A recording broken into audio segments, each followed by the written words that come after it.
I was working the night shift at my local Wohlbaum's back when it used to be open 24 hours a day. There would normally be less than 10 customers throughout my shift, but I wouldn't get to sit around and do nothing though. They wanted me to work on stock when I wasn't helping a customer.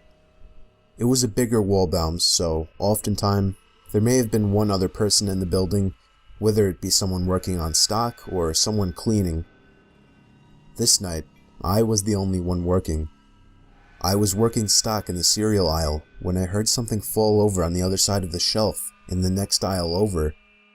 I would always hear the door to the store sliding open. It was the loudest thing ever, so it kinda caught me off guard that there might have been a customer in the building. Of course, it wasn't weird. Yet. Not until I looked to my left and saw a man standing by the edge of the aisle, shooting me a blank stare. "Do you need something, sir?" I asked him. No.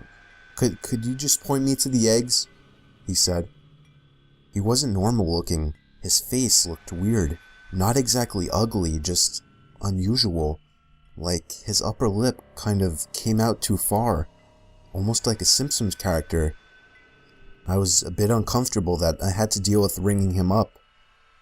I hurried to finish the cereal aisle, and when I was done, I began to bring the U-boat cart to the back room. I was stopped halfway when the same guy cut me off through the middle section of the aisle. I want to note this guy was probably in his mid-30s, and at the time, I was only 22, though I looked much younger. The guy stopped me and started trying to make awkward small talk. He started by asking me my name, how old I was, if and where I went to school, and why I was doing the night shift. His questions started to get weirder when he asked me if I went to parties a lot and if I had a girlfriend. I told him I didn't, and then he asked me if I've ever had a boyfriend, while putting his hand on my shoulder. I immediately started walking away with the cart, but he followed me. I told him I wasn't into whatever he was thinking about. I went faster and faster until I finally made it to the back storage room. He didn't follow me in. I wasn't supposed to stay back there for extended periods of time to avoid customer theft.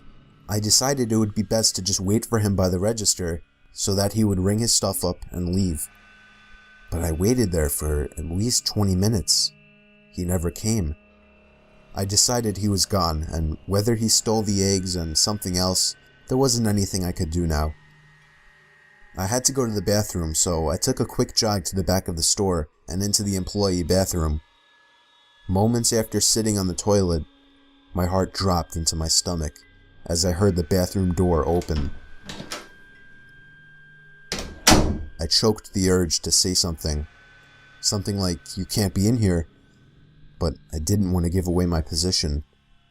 I lifted my leg so that I wouldn't be visible from under the stall, and what happened next was simply horrifying.